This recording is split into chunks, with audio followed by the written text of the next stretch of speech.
just an intro. When you came together, you are now a big family, right? And I want us to get to a level that we can look at some of the challenges. But most important, who are you? The people who've done peer counseling, this might bring in some little memories of the self-concept of an individual. But I now want us to focus on the self-concept of a student leader. Who are you? I want you to know that when I put that profile, you have started building your CV. And I would like all of you to finish as leaders. Right? I no longer write what I did at high school because I was also a school captain. But I want to tell you, it takes you far. So if the students elected you, or if you campaigned and you convinced them that you are the leader in that position, you should start building your profile. This is just a bit of it. But I would like, when you stand up anywhere, when you're introducing yourself, confidently introduce yourself and in your position. And it makes other students believe in you. It does not matter. If you have a profile, even when your parents come, if they didn't know you were elected, let them know. When you go home, let them know. When you go to the church, most of you go for the youth activities in the church, right? Let them know who you are. Start claiming and living your position. So I didn't just do that for the sake of it. But that's who I am. When we think about the self-concept, I would like you to know every day you are your best friend or your worst. Every day, even as a leader, you are your own best friend or your own worst enemy. And it's also good to know your family, where you come from. I don't know what kind of a family setting you come from, but that family is very important. That is where you find, even in Kenya, our leaders, we dig deep. We try to find out about who, where they come from, the family members, even you. And probably for some of you, you never saw any good leadership in your family. For some of you, it never.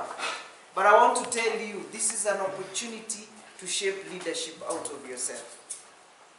There are some here, maybe your parents are managers of companies, your parents are teachers, your parents are in leadership positions. But some of you never. So you are the first leader that is elected from your family. I want you to embrace that position very well. Some of you are firstborns. By the virtue of the fact that you're the firstborn, you are given leadership automatically. Right? So you may find that the birth order can give you an advantage or disadvantage you. It does not matter. Now you are the leader that Githumu Boy S has chosen. So I want to say about the family support. If I bring it from where you come from, I want to bring it now to the student leadership family. Nyinyi wenyewe. You can destroy one another or you can build one another. You can imagine if you work so hard in Jubilee Dome and raises the standards. But then when it comes to another dome, the other dome is? Give me the names of the other domes. Arambe. Hey, hawa nasema sisi hatujali. Watu unafanya kazi mingi huko. Do you know we can support him, other dome captains, by modeling whatever he's doing that is good. Because you can also start something else in your dormitory that he has not started. And you borrow from one another. And at the end of the day, the school will be uniform. The school will be operating at the same standards. Very important for you to note. Although when we were around with the board, I was very impressed by the way. I didn't imagine, that boys can be so neat, right? Despite some few challenges, pahali munaweka boxes zenu and all that. I was like, wow, These are boys I admire, right? And mukijipanga poa as student leaders, the school will actually take after you. It is good for you to know that you have many teachers in your life. Many teachers in your life. And that is why I have listed them there. The first teacher or the first school in your life was your family. We call it the family of origin. The family of origin, or FOO. And the first teachers were your parents, followed by your siblings. If you had siblings older than you, they also became your teachers. And then you have your relatives.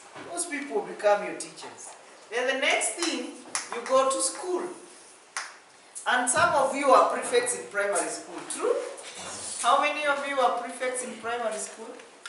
Wow, majority of you. Wow. Hi. So this is a progression. Congratulations, by the way. So there's something in you about leadership, right? For me, I would be made the class prefect, but I was very troubled and challenged. The students I was leading in primary school, hiyo shule kwanza ilikuwa na mang'aa wengi sana. Mtu alikuwa anakuambia uniandike unione, niandike unione. So there are times I would dare and write down their names. But hiyo siku nimeandika majina, nitachomoka class quarter to time. Ninachomoka nikimbia. Because nimeandika watu majina. That was, the environment was not supportive. I hope Githumu, Mwalimu, you will support these leaders to give their best. Because in the school, administration supports them. Here we are grooming prime ministers. We are grooming business leaders, CEOs. We are grooming them from you. And I would like you to take this position as that serious.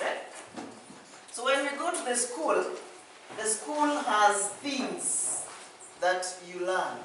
Beginning with the school motto. Who remembers the school motto of their primary school? Yes? Discipline and hard work for success. Discipline? And hard work for success. And hard work equals to success. Education is the best inheritance. Education is the best? Inheritance, which is very true. Hata Mandela alisema, sindio? And also an equalizer, right? When you come to the group, because this is where we are. Let me understand what is so special that you as a leader you know about Githumu. Because Githumu is another socialization agent. Especially sasa wale wanaenda form 4. Sindio? Sindio? Mumekuwa hapa, mko wapi? Potential candidates, where are you? Mikono juu bila kuwa shy. What are some of the things you can say you have learned from Githumu so far?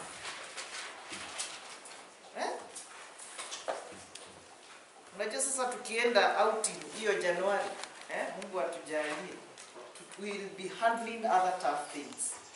Because we want Githumu to be a star. And to be a school that the whole of Murang'a, north and south, can say we want to go and learn from Githumu boys. So it's going to be a scale higher, what we are going to learn. But right now I want to know, has Githumu taught you anything? Has it changed your character in any way? May I hear? Like in my former high school, I was in St. Anne's Girls, Youth in Kiambu. And our motto was learn to serve. And the way we used to live in the school, at first I never used to understand. But we were taught if you saw a stranger, you have to help them, find out what they want, where they want to go. If there was a student in need, we never allowed anybody to go without soap in the school. We never allowed anybody to go without tissue. And as girls, sanitary napkins. And like now, Kenya, people are really lobbying to be given sanitary napkins. None of our girls. And if it's the teachers, we also would assist. Ungeona mwalimu amebebana na vitabu huko, kwa saa zingine angebeba zingine anatoa kwa library anatuletea, ama they are carrying some items, you would be quick. And it was instilled in us. And up to now, in fact, I feel a bit uncomfortable when I'm being served. Yesterday we were at JCC Church with Felix, and the way they treat people there, if you know JCC, Jubilee Christian Church, what was Nairobi, Reverend Kathy Kuna and Bishop, right? The way they treat visitors there, the protocol is high. And for me, I was feeling a little bit awkward because I'm used to serving. I am not used to being served, I'm used to serving. And they would tell me, no, don't worry. I wouldn't even carry my phone. Somebody is carrying it. My handbag, someone is carrying it, right? But because it was instilled in me to serve, I felt a bit awkward. They would tell me, don't worry. So what has Githumu, especially the Form 3s and the Form 2s, what has Githumu Boys instilled in you? Atukitoka ile gate, mtu anaweza track aseme ile ametoa Githumu. Because kama hakuna, you are the guys who are gonna develop this. But I believe there is something, yes, man. When I see a smile, I see it's actually a sign you want to say something.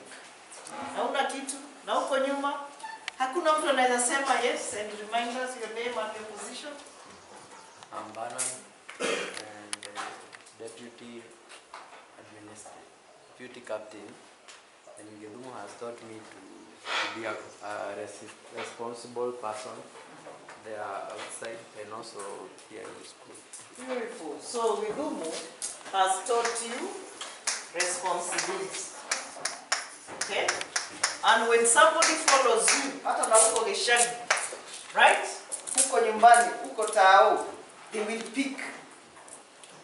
That's the most beautiful thing. In fact, as we were known, even if you also find us somewhere, the products of St. Anne's, even the old girls and the new girls, because we even have WhatsApp groups, we still serve. We still support students in that school with school fees. We do support one another. And it's something we learned very many years ago. I was in school. Hey, when I was in school, yeah? Because I was there between 1987 and 1990. Tell me, who was born amongst you? Yes. So, but you need to know. If you don't know, kuna mambo hauoni ya Githumu na you have not known how to take advantage. Can I hear somebody else? Yes? Somebody want to share there? Don't be afraid. Just share what Githumu has taught you. You know, I was expecting Ebu and Kenny, because I think when you write, it comes out. Githumu has taught me. I don't want many things. Write for me only 2 points. Githumu has taught me